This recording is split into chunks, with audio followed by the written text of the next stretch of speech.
যিনি কিনা মা আমার যশোদার নন্দন কৃষ্ণ, আজই পুজো ভাবে ভাবিত হয়ে সেই ব্রজের প্রেম রসটাকে আস্বাদন করবার জন্য এহেন শ্রীরাম নদিয়ার মাঝে অবতীর্ণ হয়েছেন আমার ভগবান।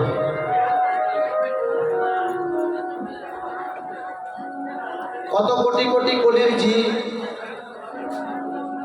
কত কোটি কোটি সাধু সাধিকা, কোটি কোটি জনম সাধনা করেও যার শরণটা লাভ করতে পারে না, যুগে যারে যুগে পায় না, মনি যারে ধ্যানে পায় না, সাধু যারে সাধনায় পায় না, এহেন বিরিঞ্চি বাঞ্ছিত ধন কলির আরাধ্য দেবতা, যিনি কিনা আজকে কলিহত জীবকে কলির হেন অত্যাচারী, পাপাচারী, ব্যভিচারী, দুরাচারী কৃষ্ণ ভোলা বহির্মুখী জীবকে উদ্ধার করবার প্রত্যাশায় নিজে কৃষ্ণ নামের প্রেমের ডালিকে মাথায় করে এনে নদিয়ার প্রত্যেকটা জীবের দ্বারে বিলায়ে দিয়েছেন।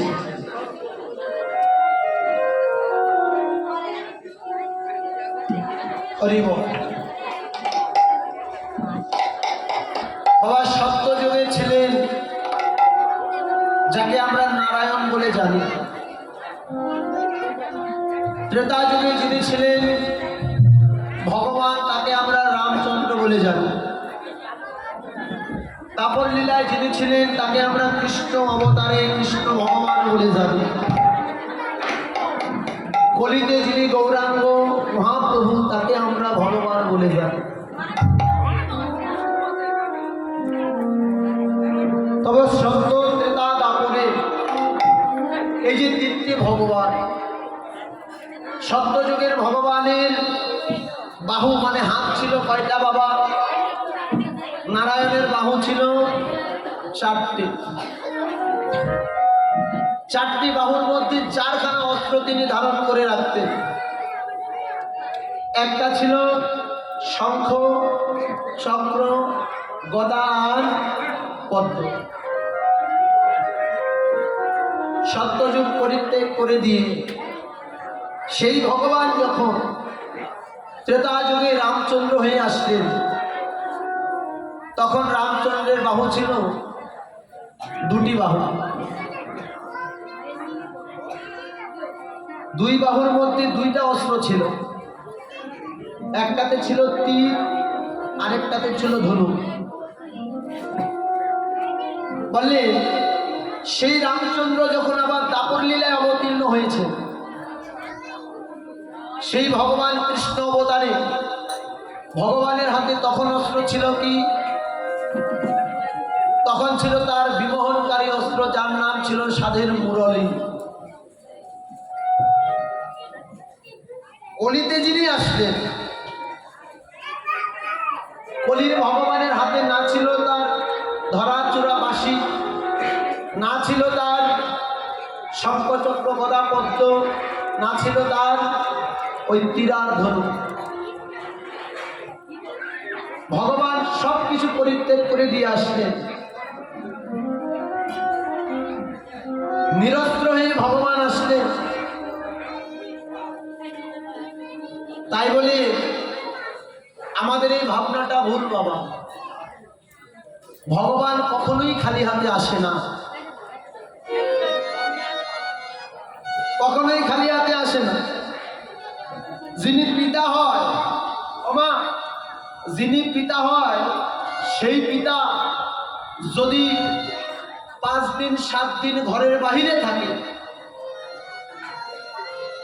সে আবার বাহির থেকে 5 দিন 7 দিন পরে ঘরে আসার সময় ঠিক তাদের সন্তানদের জন্য নিজের কিছু থাক বা না থাক, কোনো না কোনো কিছু ঠিক তার ঘরের ভিতরে নিয়ে আসবে।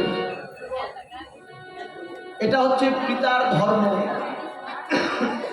পিতাকে বলে দিতে হয় না যে তোমার ঘরে সন্তান আছে, তুমি খালি হাতে যাবে কেন, যাওয়ার সময় কিছু নিয়ে যাও। পিতা কিন্তু ঠিক নিয়ে আসে। আমার মহাপ্রভু, আমার ভগবান তো বিশ্বপিতা বাবা, যার সন্তান আমরা জগতের সবাই। তাহলে আমরা কি করে বুঝতে পারি যে ভগবান খালি হাতে জগতের জন্য এসেছেন? না,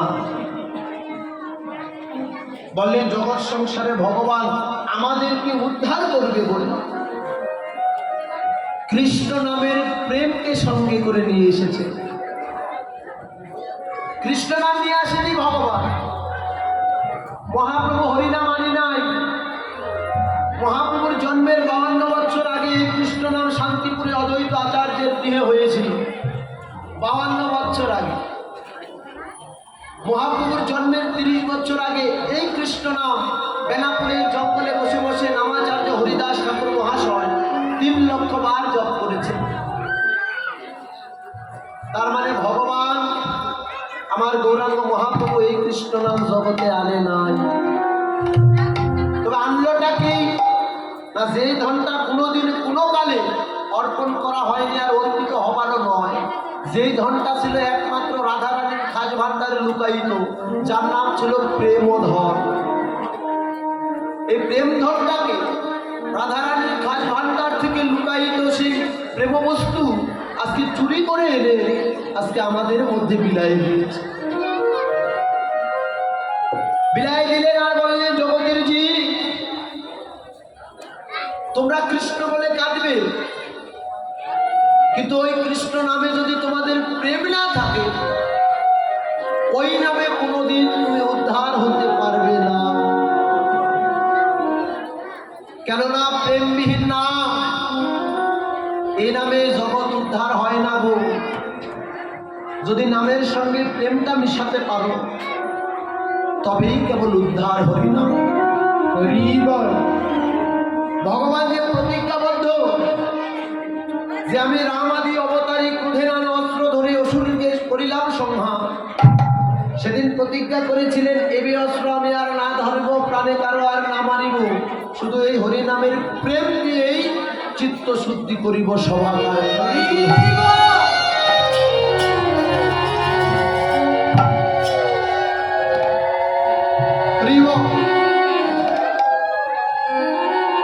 বলেন বাবা, যদি এই হরিনামে, এই কৃষ্ণ নামে, ওই প্রেমবিহীন নাম দিয়ে যদি জগৎ উদ্ধার হতো, তাহলে সত্যযুগের হরির নাম নিয়ে কেউ উদ্ধার হয়নি। দেখাতে পারবেন না যে সত্যযুগের কৃষ্ণ নাম নিয়ে কেউ উদ্ধার হয়েছে। যদি উদ্ধার হতো তাহলে ভগবানের হাতে কোনো অস্ত্র থাকতো না। ত্রেতা যুগের রামরূপে এসে ভগবান অস্ত্র দিয়ে জগতের সকলকে উদ্ধার করল। দাপর লীলায় কংসকে বধ করলো ভগবান নিজের হাতে। কিন্তু তাকিয়ে দেখেন তো, এই যে কলিযুগ, কলিযুগে আমার মহাপ্রভু কাউকে নিধন করেনি। নিত্যানন্দ প্রভুর এই কপালের মধ্যে জগাই মাধাই ওই কলসি দিয়ে বাড়ি দিয়েছিল, তারপরেও মহাপ্রভু বলেছে, মেরেছিস কলসির কানা, তাই বলে কি প্রেম দেব না? যত আঘাত দিতে পারো দাও, বিনিময়ে আমি আর সেই সুদর্শন চক্র কোনোদিন ধারণ করব না। আমার হৃদয়ে যতটুকু প্রেম আছে আমি সকল প্রেমটুকু তোমার অন্তরে ঢেলে দেব, তারপরেও যেন তুমি উদ্ধার হও। নামে যদি উদ্ধার হতো তাহলে ত্রেতা যুগে তাকিয়ে দেখেন, যেদিন সুন্দরাকাণ্ডে সেতু বন্ধন করেছে বানর সেনা, সেদিন রাম নাম লিখে প্রত্যেকটা পাথর যখন জলের মধ্যে ফেলে দিয়েছিল, প্রত্যেকটা পাথর জলের ভিতরে ভাসলো। পাথর জলে ভাসলো। স্বয়ং রামচন্দ্র বলল, আমার নামের এতটা মহিমা, তাহলে আমি তো স্বয়ং রামচন্দ্র, আমি পাথর নিক্ষেপ করলে তো ডুববার কথা নয়। স্বয়ং রামচন্দ্র নিজে পাথর নিক্ষেপ করার পরেও একটা পাথরও জলের উপরে ভাসলো না। হনুমানকে প্রশ্ন করেছিল, হনুমান, এই জগতে যতগুলো পাথর তোরা ফেলেছিস সমুদ্রে, আমার নাম লেখা পাথর নিক্ষেপ করার সঙ্গে সঙ্গে জলের উপরে ভাসল। কিন্তু বাবা, আমি নিজে স্বয়ং রামচন্দ্র পাথর নিক্ষেপ করলাম, ছুঁড়ে মারলাম ওই সমুদ্রের বক্ষে, একটা পাথরও তো ভাসল না। হনুমান সেদিন করজোর করে বলেছিল, প্রভু এই জগতে তুমি যদি একবার কাউকে ছুঁড়ে ফেলে দাও, জগতের কারো যে আর দাঁড়াবার শক্তি থাকে না। সবাই তোমার কৃপা বলে দাঁড়িয়ে থাকে জগতে। প্রভু তুমি শুধু ওই পাথরের উপরে তোমার নামটাই দেখলে প্রভু, নামের সঙ্গে আর কি ছিল সেটা দেখলে না। কি ছিল হনুমান? প্রভু যতবার ওই পাথরের উপরে আমরা রাম নাম লিখেছিলাম, ততবার আমরা নয়ন জলে ভেসেছিলাম। অন্তরের যতটুকু প্রেম ভক্তি ছিল, সম্পূর্ণ প্রেম ভক্তিটুকু মিশাইয়ে নিয়ে নয়ন জলে একত্রিত করে রাম নাম লিখেছি বলে এই রাম নামে পাথর ডুবে না, পাথর জলে ভেসে যায়। প্রভু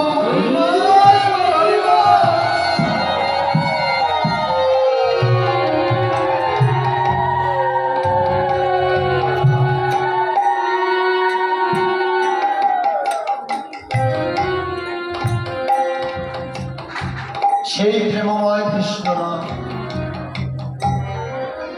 মহাপ্রভু নদিয়ায় অবতীর্ণ হয়ে নদিয়ার পথে পথে আজ বদনে কৃষ্ণ কৃষ্ণ বলতে বলতে নয়ন জলে কাঁদে। একটু আগে ভগবান সুরধনী গঙ্গার কিনারে সহচর বন্ধীরকে সঙ্গে করে নিয়ে খেলা খেলতে খেলতে বেলি অবসান কাল জেনে নিজের ঘরে যাত্রা করেছে। ঠিক ওই সময় আমার গৌরীর সেই অপরূপ রূপশোভা রূপমাধুর্য দর্শন করেছিলেন নদিয়া জেলার মালঞ্চপাড়া গ্রাম নিবাসী সনাতন মিশ্রের কন্যা, যার নাম ছিল বিষ্ণুপ্রিয়া। বিষ্ণুপ্রিয়ার মা বিষ্ণুপ্রিয়াকে ডেকে বলছে, প্রিয়া রে তাকিয়ে দেখ, সন্ধ্যা ঘনিয়ে আসছে, তাড়াতাড়ি গিয়ে ওই সুরধনী গঙ্গা থেকে এক কলসি জল নিয়ে আয়। বাইরের জলটাকে ফেলে রেখে বিষ্ণুপ্রিয়া কলসিটাকে নিয়ে ওই সুরধনী গঙ্গার দিকে যাত্রা করেছে। আর ঠিক ওই সময় মহাপ্রভু ঘরে ফিরে যাবে বলে বেলি অবসান কালে সূর্যদেবকে প্রণাম জানাবে, তাই নাভিসিক্ত কমলে গিয়ে দাঁড়িয়েছে সুরধনী গঙ্গায়। আর অপর ঘাটে বিষ্ণুপ্রিয়া জল ভরিবার জন্য নেমেছে। কলসিটা কাপ করে ধরেছে, কলসিতে জল ভরছে। ঠিক ওই সময় মহাপ্রভু প্রণাম জানাবার জন্য যখন হস্ত জোর করেছে, সঙ্গে যারা ভক্তরা ছিল আমার মহাপ্রভুর প্রণাম দেখে সকলে একযোগে হরিনামের ধ্বনি করতে আরম্ভ করেছে।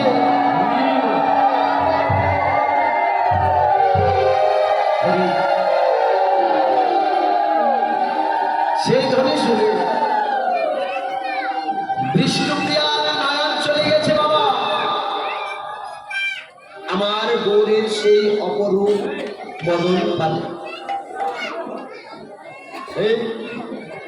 হরিবল, সেই গৌরের বদন পানে বিষ্ণুপ্রিয়ার নয়ন চলে গেছে। সেই যে নয়নে গেল বাবা, নয়ন আর ফেরাতে পারছে। এদিকে হাতের কলসি গঙ্গা নদীর স্রোতে লেগে কখন যে ভেসে গেছে আদর দরিয়া। মহাপ্রভু চলে গেল নাচতে নাচতে। হঠাৎ করে স্মরণ হয়েছে বাবা, হাতের কলসি নাই, শূন্য হস্তে আজ নিজ ঘরে এসে নির্জন নিরালায় বসে বসে সেই রূপের কথা ভাবছে। ঠিক ওই সখী মা, যার নাম ছিল কাঞ্চনা। কাঞ্চনা চলে এসে বলছে, গিয়ে বিষ্ণুপ্রিয়া কাঁদছিস কেন? বিষ্ণুপ্রিয়া বলছে, জানিস না গরি রে, আমি যে গিয়েছিলাম সাঁঝের বেলা, আমি গিয়েছিলাম সাঁঝের বেলায় জলে ফেলে জ্বালাতে গিয়ে, ওরে না গরি রে, ওই সুরধনী গঙ্গায় একে অপরূপে মানুষ দেখে এলাম, এমন রূপ আমি আর কোনদিন দেখি নাই কাঞ্চনা।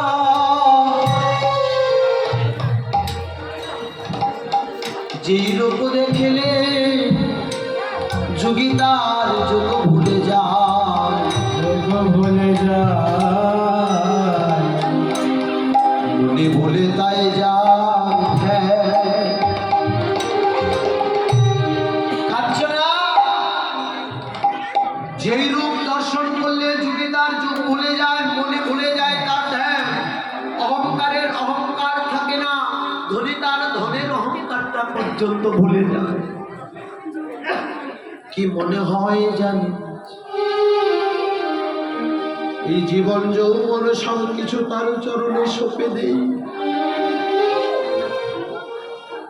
সব কিছু তার চরণে সঁপে দিয়ে সারাটা জনমের মতো যেন তার ওই চরণের দাস হয়ে যায়। কাঞ্চনারে, যেই রূপটা আমি দেখেছি না সুরধনী গঙ্গায়, ওই রূপ যদি কেউ একবার দেখে,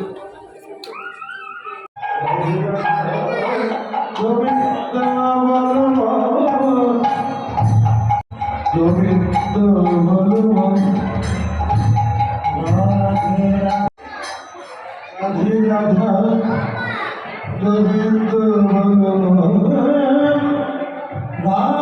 রাধা গোবিন্দ